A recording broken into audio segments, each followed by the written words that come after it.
Buli mwaka nga omwaka guggwaako okutandika ennaku z'omwezi nga 2, abakkiriza mu Yesu batandika okwesunga amazaalibwa ga Yesu Kristo, era nga beeteekateeka okucelebratinga olunaku lwa Christmas ennaku z'omwezi nga 25 buli mwaka.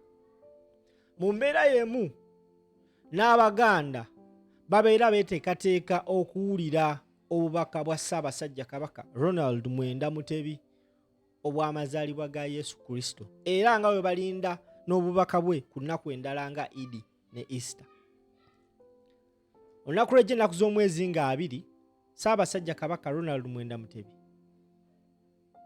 yasiimye n'awa abaana ba Buganda obubaka bwe obw'amazaalibwa ga Yesu Kristo. Naye gwe atanafuna mukisa kuyisa maaso mu bubaka bwa Ssaabasajja Kabaka, ate nno simple mba nnyingiddewo okukutemeratemera n'okutegeeza ebyo Ssaabasajja Kabaka bye yatadde mu bubaka bwe obwa Christmas eby'enkizo. Era ekiwandiiko namutaayika nakifunyeeko wano wennyini we mbadde nsabira, gwe munnayuganda ndaba, ompa amatuugo owulirize ebigambo bya Ssaabasajja Kabaka bye yatadde mu bubaka bwe obwa Christmas. Obubaka bugamba buti: woofiisi ya Kabaka wa Buganda, Office of the King of Buganda, P.O. Box 58, Kampala, Uganda. Ennaku z'omwezi nga 22 omwezi ogwa Desemba omwaka 2025, that was yesterday. Ssaabasajja Kabaka agamba obubaka bwa Ssaabasajja Kabaka obw'amazaalibwa ga Yesu Kristo n'omwaka omujja ogwa 2026. Tubalamusizza mwenna, tubeebaza essaala ze mutusabira n'omukwano gwe mutulaga bulijjo.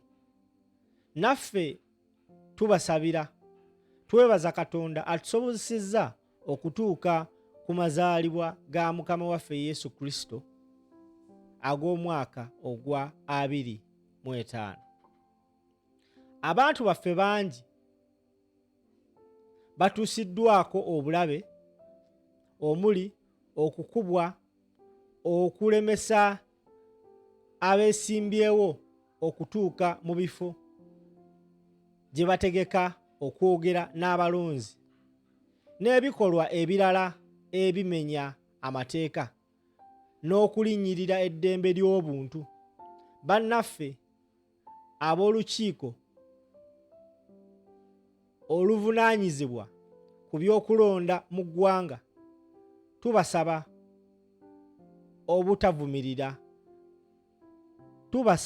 obutavumirira buvumirizi nsonga eno, wabula n'okuyamba awatali kyekubira buli eyeesimbyewo okutuusa obubaka bwe eri abalonzi awatali kulemesebwa, n'okutulugunya abantu mu ngeri yonna.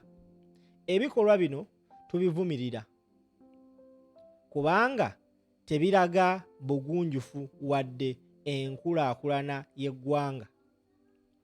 Ssaabasajja Kabaka agenze mu maaso n'agamba eby'obufuzi n'okulonda abakulembeze bye tulaba kati bijjudde okuyiwa ensimbi mu ngeri ey'ekyeyonoonero, era twebuuza nti ensimbi ennyingi bwe ziti ziva wa? Okulonda okuyita mu mbeera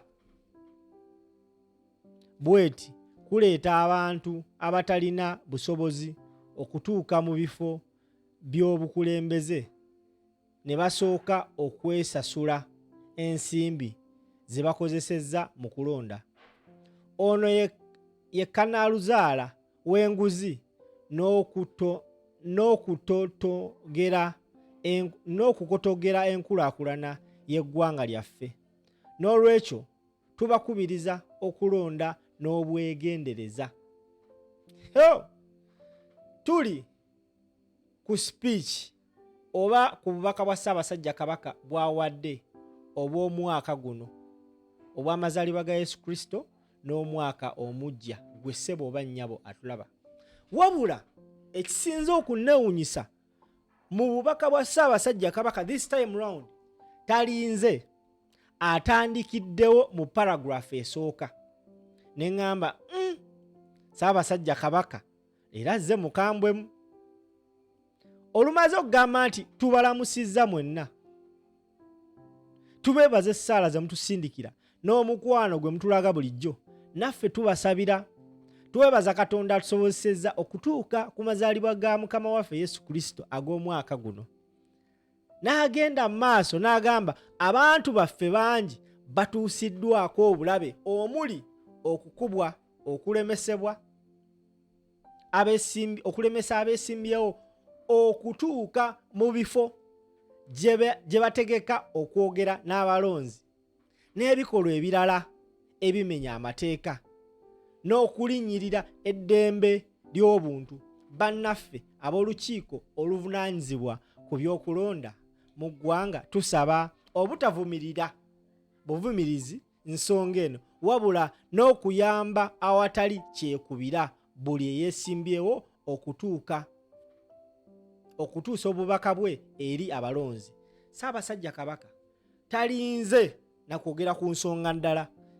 The fact that ntuli mu kaseera k'ebyobufuzi, Ssaabasajja Kabaka atandikiddewo n'okkondeeminga abantu abakubwa, abo abakuba abantu, n'abalemesa abeesimbyewo okutuuka ku balonzi be baabwe. Ffenna ffenna tukimanyi bulungi nnyo bassebo ne bannyabo, ali omuntu ogu omu yekka, Robert Kyagulanyi Ssentamu Bobi Wine, akyalemeseddwa okutuuka ku balonzi be mu mirembe. Buli waagenda babawo tiyagaasi, bakuba abantu, basiba abantu. Ayogedde ku ky'okutulugunya abantu. Yesterday a clip surfaced on social media ng'ab'amagye abasukka mu 5 nga bakuba omuvubuka eyabadde akutte Uganda flag. I'm so happy and glad in Ssaabasajja Kabaka zino ensonga azirabye, era gwe wenna unless ng'oli mu buyabuya otegedde message ya Ssaabasajja Kabaka mu nsonga eno. Okategedde unless ng'oli mu buyabuya wogenda n'osoma obubaka bwa Ssaabasajja Kabaka obw'omwaka n'obw'amazaalibwa ga Yesu Kristo, paragraph esooka ng'amaze obbuuza ku Baganda, atandikiddewo ng'akondeeminga ebikolwa eby'ekitujju ebikolebwa ku Robert Kyagulanyi Ssentamu Bobi Wine Mitembo. Waliwo ebintu ebitandise okusafeesinga at the last point, bassebo ne bannyabo, nga bino ebintu just si bya te. I even don't know how to say this.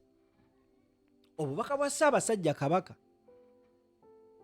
obubaka bwa Ssaabasajja Kabaka, obubaka bwa Ssaabasajja Kabaka nziramu bagamba bubadde bwawukanira ddala ku bwa bulijjo.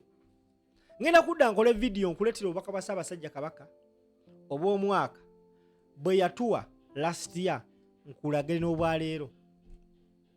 Ssaabasajja Kabaka avuddeyo n'akondeeminga ebikolwa ebikolebwa ku beesimbyewo. Tetunnawulira kabaka mulala yenna. Uganda erina kingdoms eziwerako, tetunnawulirayo bwakabaka bwonna bukondeeminga nsonga eno, tetunnawulirayo. Kino kitegeeza ki? Gwe Omuganda ndaba nti obwakabaka bulaga nti buli wamu n'ab'enkyukakyuka. Vuga video Jolo Quality Properties bakuleetedde offer gwe omuvubuka eyezimba at 1.5 million osobola okufuna poloti. Kuba essimu eyo omukyalo oyo agenda kubanga akutakinga through everything, osobola okubanga nawe wangulya poloti mu kaseera kano naddala akasseko kkulu nga tugenda yingira n'omwaka omupya 2026. Mbeere bulungi.